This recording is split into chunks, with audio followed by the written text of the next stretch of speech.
Hello friends, welcome back to Udgiri's kitchen. आज मैं आपके साथ उगाड़ी स्पेशल, गुड़ी पड़वा स्पेशल पूरन पोली की रेसिपी शेयर करने वाली हूँ। और ये जो पूरन पोली बनाने वाली हूँ वो है तेल वाली पूरन पोली। ऑथेंटिक तरीके से जो बनाया जाता है उसी तरह से मैं बनाऊंगी, कोई भी शॉर्टकट नहीं है। हर एक पूरन पोली बहुत ही अच्छे से फूलेगी और 2 से 3 दिनों तक बहुत ही अच्छे से सॉफ्ट भी रहेगी। बहुत सारे टिप्स मैंने इसमें आपको बताए हैं और साथ ही में 4 अलग तरह के आसान तरीके मैंने आपको बताया है, जिससे आप पहली बार अगर पूरन पोली बना रहे हो वो भी बहुत ही आसानी से बना सकते हैं। इस तरह से मैंने इसमें ट्रिक्स दिए हैं, टिप्स दिए हैं, ज़रूर एंड तक देखिएगा। तो चलिए फिर शुरुआत करते हैं। पर उससे पहले अगर आप मेरे चैनल पर नए हैं या पहली बार मेरा ये वीडियो देख रहे हैं और अच्छी लगती हैं तो मेरे उदगिर किचन को सब्सक्राइब कीजिए और बाजू में जो बेल आइकन है उसे प्रेस कर दीजिए, ऑल नोटिफिकेशन ऑन कर दीजिए, तो सारे वीडियो के नोटिफिकेशन आपके मोबाइल पर सबसे पहले आ जाएंगे। और जब भी आप पूरन पोली बनाना चाहो तो 2 घंटे पहले ही चना दाल को धोकर भिगने के लिए छोड़ दीजिए और आटे को भी गूंद लेना है। तो यहाँ पर मैंने 1.5 कप चना दाल ली है। इसे 2 से 3 बार अच्छे से धो लिया है और धोने के बाद उसमें मैंने 2 कप जितना पानी डाला है और पानी डालने के बाद इसे छोड़ देना है भीगने के लिए। और इससे क्या होगा, ठंडे में दाल जो है अच्छे से भीग जाएगी, तो जब भी आप इसे पकाएंगे तो बहुत ही जल्दी से ये पक जाएगी। ज़्यादा समय नहीं लेगी, सिर्फ 2 सीटी में ये अच्छे से गल जाएगी। तो यहाँ पे प्लेट में मैंने 1.5 कप मैदा लिया। तेल पोली जो बनती है वो मैदे से ही बनती है, इसकी वजह से ही जो पोली है 2 दिनों तक बहुत ही सॉफ्ट और एकदम घुल जाती है, इसलिए यहाँ पे मैदे का इस्तेमाल किया जाता है। तो मैंने 1.5 कप यहाँ पे मैदा लिया है। अब यहाँ पे 2 चुटकी पर मैंने हल्दी ऐड की है, आप चाहे तो इसे स्किप भी कर सकते हैं। अब थोड़ा थोड़ा पानी डालते जाएंगे और आटे को गूंथते जाएंगे। अब नॉर्मली हम चपाती बनाने के लिए जिस तरह से आटा गूंथते हैं उसी तरह से हमें आटा को गूंथना है। अभी ये आप देख सकते हैं आटा अच्छे से गूंथ गया है। अभी हम थोड़ा थोड़ा सा 1-1 टेबलस्पून जितना पानी स्प्रिंकल करेंगे और आटे को अच्छे से मसल लेंगे और 5 से 7 मिनट तक इसे अच्छे से मसल कर चिकना कर लेना है। और बीच बीच में आपको थोड़ा थोड़ा सा पानी ऐड भी करते जाना है और इसको एकदम लूज आटा आपको गूंदना है। आप यहाँ पे देख सकते हैं जो आटा मैंने गूंदा है बहुत ही लूज है, तो इसी तरीके से आपको आटा गूंदना है एकदम लूज। और जितना आटा आप अच्छे से गूंदेंगे ना, एकदम चिकना करेंगे ना, उतनी ही आपकी पूरन पोली एकदम सॉफ्ट रहेगी। अगर आप दूसरे दिन भी इसे खाएंगे ना, वो उतनी ही सॉफ्ट रहेगी जितने हमने फ्रेश पहले दिन पे बनाया था। तो अच्छे से आटा गूंद लीजिए, एकदम चिकना कर लीजिए। अब यहाँ पे मैंने आटा गूंदने के लिए 1 कप प्लस 2 टेबलस्पून पानी का इस्तेमाल किया है। आपको इससे ज़्यादा भी पानी लग सकता है या फिर इससे कम भी लग सकता है, ये आटे की क्वालिटी पे डिपेंड रहेगा। तो अगर ज़्यादा भी लगता है तो 1 से 2 टेबलस्पून ज़्यादा पानी लग सकता है, इससे ज़्यादा नहीं लगेगा। तो यहाँ पे मैंने 7 मिनट तक अच्छे से आटे को गूंद लिया है। तो आप देख सकते हैं बहुत ही अच्छे से चिकना हो गया। बस इसे ढक कर 2 घंटे के लिए साइड पर रख दीजिए। अब चना दाल जो है अच्छे से भीग गई है, तो इसे हम कुकर में डाल देते हैं। चना दाल भीगने के लिए हमने 2 कप पहले ही पानी डाला था, वही पानी का इस्तेमाल चना दाल को पकाने के लिए करना है। तो पहले हमने 2 कप डाला था, तो और 1 कप यहाँ पे पानी डालेंगे, 3 कप मैंने यहाँ पे टोटली पानी का इस्तेमाल किया है। और 2 सीटी लगाएंगे मीडियम आंच पर। अब पूरन बनाते समय आप शुगर का भी इस्तेमाल कर सकते हैं या गुड़ का भी इस्तेमाल कर सकते हैं। मुझे पर्सनली शुगर की ज़्यादा पूरन पोली पसंद है, तो यहाँ पे मैं शक्कर की क्वांटिटी ज़्यादा रख रही हूँ और गुड़ की क्वांटिटी कम रख रही हूँ। आप चाहें तो सिर्फ गुड़ का बना सकते हैं या फिर सिर्फ शुगर का भी बना सकते हैं, पर ऑथेंटिकली गुड़ का ही बनाया जाता है, तो आप चाहें तो सिर्फ गुड़ का भी बना सकते हैं। तो यहाँ पे 1 कप मैंने शुगर लिया है और 1/2 कप मैंने गुड़ लिया है। जितना हम चना दाल लेते हैं उतना ही हमें गुड़ या शुगर की क्वांटिटी रखनी है। अब यहाँ पे मसालों में मैंने लिया है 10 नग मैंने इलायची ली है और 1 टीस्पून सौंफ लिया है और इसे हम मिक्सी जार में पीस लेंगे, एकदम पाउडर बना लेंगे। अगर नहीं पीसता है तो 1 टेबलस्पून जितना यही शुगर डालकर आप पीस लीजिए, तो अच्छे से ये पाउडर फॉर्म में आ जाएगा। और यहाँ पे मैंने 1/4 टीस्पून जितना जायफल डाला है और 1 इंच मैंने अदरक के टुकड़ा करके डाल दिया है। आप चाहे तो सूंठ पाउडर भी डाल सकते हैं।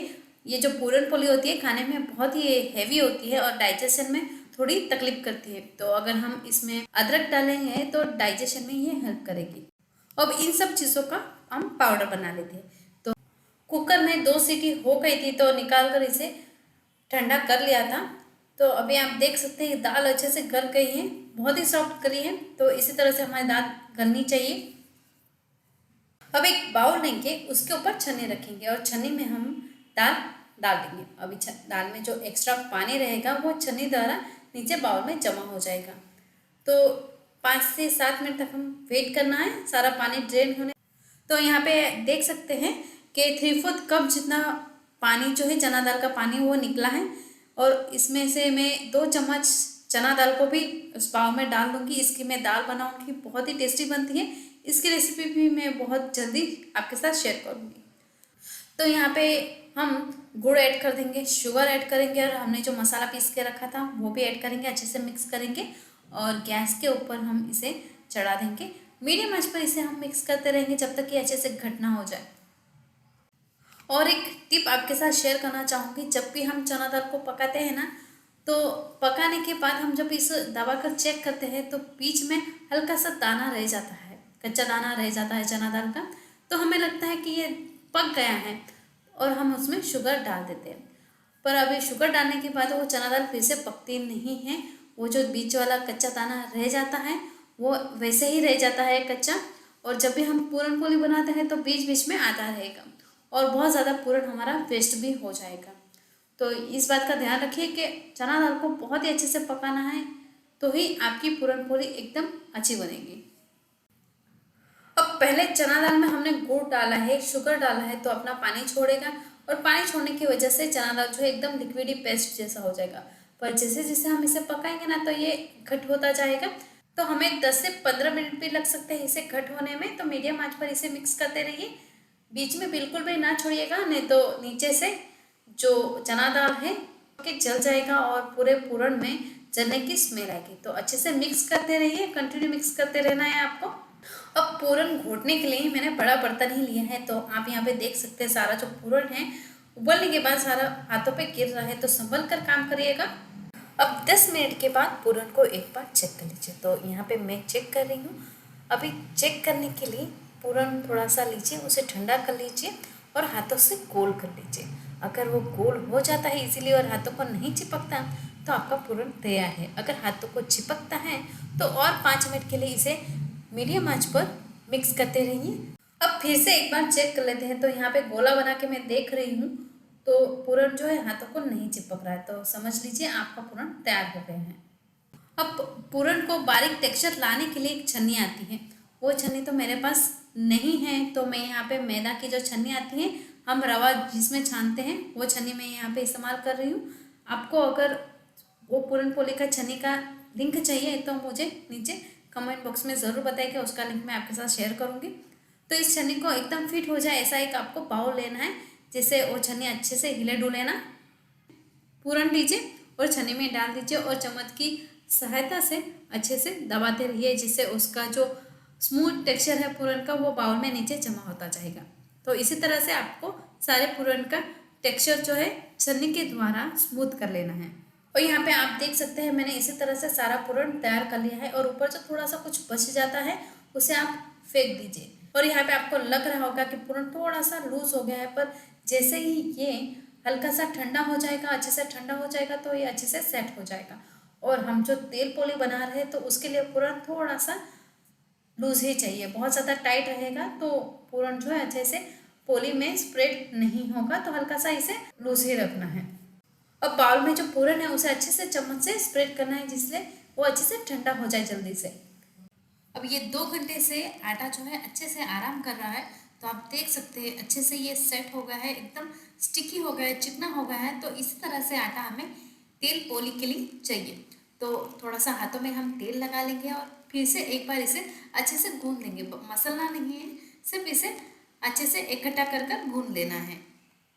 और यहाँ पे आप देख सकते हैं आटा कितना चिकना हो चुका है। हम इसे खींचते हैं ना, फिर भी ये बीच में से टूट नहीं रहा, मतलब आटा अच्छे से ये हमने इसे गूंदा था और बहुत ही अच्छे से ये सेट होकर चिकना भी हुआ है। अब आटे को अच्छे से तेल लगाने के बाद एक बाउल लेंगे और बाउल में भी अच्छी मात्रा में 3 से 4 टेबलस्पून हम तेल लेंगे। वैसे तो ट्रेडिशनली ये जो आटा है उस लेवल तक, मतलब आटा एकदम तेल में डूब जाए उस लेवल तक तेल को भर देते हैं, पर यहाँ पे मैं बहुत कम तेल का इस्तेमाल कर रही हूँ। तो सब कुछ अब रेडी हो गया है, तो हम पूरन पोली बना लेते हैं। आप ये देख सकते हैं एक पतला सा जर्मन का आपको पतरा दिख रहा है, तो ये बहुत ही पतला होता है और एकदम हल्का होता है। और ये स्पेशली पूरन पोली बनाने के लिए, तेल की जो पूरन पोली बनती है उसके लिए ही इस्तेमाल होती है। और ये आपको महाराष्ट्र में इजीली कहीं पे भी मिल जाएगी। अगर नहीं मिलती है तो उसके भी ऑप्शन मैंने आगे वीडियो में दिए हैं, तो एंड तक बने रहिएगा। अब उसी पतरे को लिया है और उसके नीचे मैंने चकले को रख दिया है। आप बिना चकले के भी बना सकते हैं, वो हिलेगा नहीं। तो यहाँ पे उस पतरे के ऊपर मैं थोड़ा सा तेल डाल दूँगी और थोड़ा सा आटा डालूँगी। इससे क्या होगा कि हम जब पूरन पोली बनाएंगे ना तो वो ज़्यादा हिलेगा नहीं, एक ही जगह पर रहेगा और अच्छे से हम पूरन पोली बना सकेंगे। तो यहाँ पे मैंने थोड़ा सा आटा लिया है और जितना आटा लेते हैं उससे थोड़ा सा ज़्यादा हमें पूरन लेना है। अगर आप हैंडल कर पाते हैं तो पूरन की जो क्वांटिटी है वो आप बढ़ा सकते हैं। तो यहाँ पे मैंने जितना आटा लिया है उससे थोड़ा सा ज़्यादा पूरन लिया है। अब आटे को थोड़ा सा फैला देंगे और पूरन को बीचों बीच रख देंगे, आटे को उल्टा कर देंगे और नीचे की तरफ खींचेंगे। तो आप देख सकते हैं वीडियो में कि मैंने कैसे किया है, आपको भी उसी तरह से करना है। अब और हाथों को तेल लगा के करिएगा तो आसानी हो जाएगी। अब आटे और पूरन को हम पतरे पे रख देंगे और हाथों से अच्छे से फैलाएंगे। थोड़ा सा फैलाएंगे ना तो पूरन जो है चारों तरफ अच्छे से एंड तक स्प्रेड हो जाएगा। नहीं तो फिर क्या होगा कि हम जैसे इसे बेलेंगे ना तो सिर्फ बीच में पूरन रह जाएगा और साइड पे पूरन नहीं रहेगा, सिर्फ मैदे खाने को मिलेगा। तो पहले अच्छे से प्रेस कर कर इसे हम चारों तरफ अच्छे से फैला देंगे और बेलन से धीरे धीरे से हल्के हाथों से हम इसे बेलते जाएंगे। बहुत ज़्यादा प्रेस नहीं करना है, नहीं तो क्या होगा पूरन बाहर निकल जाएगा। तो धीरे धीरे से हम इसे बेलते जाएंगे। और आप चाहें तो छोटे छोटे से भी बना सकते हैं, मैंने यहाँ पे बहुत बड़ी बनाई है। और इसी तरह से आपको पूरन पोली को बेल लेना है। अभी इसे हम सेकेंगे किस तरह से, तो यहाँ पे मैंने तवा गर्म होने के लिए पहले ही रख दिया था, अच्छे से गर्म हो गया है। गर्म होने के बाद आप गैस की आंच को एकदम धीमा कर दीजिए और हमने जो पतरे पे पूरन पोली बनाई थी वो पतरा तवे के ऊपर उल्टा कर दीजिए और पहले जो किनारी होती है उसे आप छोड़ा दीजिए और तवे के साथ चिपका दीजिए। और ये अपने आप पतरे को उठाते जाएंगे ना तो पूरन पोली जो है वो तवे के ऊपर गिरती जाएगी। हाँ, आपको कुछ भी करने की ज़रूरत नहीं पड़ेगी। आप देख सकते हैं कितनी आसानी से ये निकल रही है, आपको हाथ भी लगाने की ज़रूरत नहीं पड़ेगी। तो इसी तरह से आप सारी जो पूरन पोली है बना लीजिए। और यहाँ पे आप देख सकते हैं पूरन पोली जो हल्की हल्की से फूल रही है और ऊपर की जो सतह है वो हल्की सी ड्राई हो रही है। तो आप गैस की आंच को मीडियम कर दीजिए और एक साइड अच्छे से सिकने के बाद उसे पलट देना है, क्योंकि जो पूरन पोली होती है, तेल वाली जो पूरन पोली होती है वो सिर्फ 2 बार ही सिकती है। एक बार पलटने के बाद बस दूसरी बार, तो 2 ही बार सिकेगी। अब एक साइड अच्छे से सिकने के बाद हमें चम्मच डालना है पूरन पोली के नीचे से और हल्के हाथों से इसे पलट लेना है। तो आप देख सकते हैं पूरन पोली जो अच्छे से एक साइड सिक गई है। ये जो पूरन पोली होती है बहुत ही डेलिकेट होती है, गड़बड़ हो जाएगी चम्मच की तो जो पूरन पोली है वो टूट जाएगी। तो बहुत ही हल्के हाथों से आप पूरन पोली को पलटिएगा। और जिनको पूरन पोली बनाने का एक्सपीरियंस होता है ना वो तो हाथों से ही पलट लेते हैं, चम्मच का तो इस्तेमाल ही नहीं करते। तो इसी तरह से सारी पूरन पोली बना लीजिए। तो यहाँ पे अब मेरी जो पूरन पोली है वो तैयार हो गई है, दोनों साइड अच्छे से सिक गई हैं 2 टाइम। तो उसे प्लेट पर निकाल लेते हैं। अब दूसरे तरह की हम पूरन पोली बना लेते हैं। तो उसके लिए मैंने वही प्रोसेस किया है, आटे की लोई लेके उसमें पूरन फिल कर दिया है। तो वो हमारी जो आटे में पूरन वाली लोई तैयार हो गई है। अब चकला लेंगे और चकले पे थोड़ा सा तेल हम स्प्रेड करेंगे और उसके ऊपर हम बटर पेपर रखेंगे जिससे बटर पेपर हिलेगा नहीं। अब पूरन वाली लोई लेंगे और उसको फिर से अच्छे से हाथों से चारों तरफ स्प्रेड कर लेंगे जिससे सारे पूरन जो है अच्छे से फैल जाए। अब हमें धीमे धीमे से पहले जैसे हमें बेला था ना हल्के हाथों से, उसी तरह से इसे भी बेल लेना है। अगर आपके पास जो पतरा है वो नहीं है तो ये बटर पेपर का आप इस्तेमाल करके पूरन पोली बना सकते हैं। उसका जो रिजल्ट है वैसे ही आएगा जैसे पतरे पे बनाया हुआ है।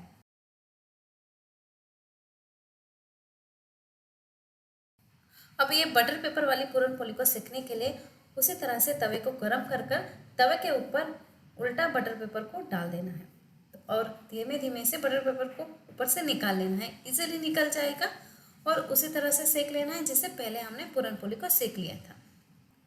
अब तीसरा जो तरीका वही तरीका है, चकले पे बटर पेपर को लगा देना है और उसके ऊपर पूरन वाली लोई रख देना है और पूरन की लोई ऊपर फिर से बटर पेपर रख देना है और हाथों से प्रेस करना है। इजीली प्रेस हो जाएगा क्योंकि हमने जो आटा गूंथा है बहुत ही सॉफ्ट है, तो हम हाथों से प्रेस करेंगे ना तो वो इजीली हो जाएगा। अगर आपको हाथों से नहीं आ रहा है तो आप यहाँ पे भी बेल सकते हैं या फिर कोई भी बाउल लीजिए, बाउल से भी आप स्प्रेड करेंगे ना तो इजीली ये जो पूरन वाली लोई है वो स्प्रेड हो जाएगी।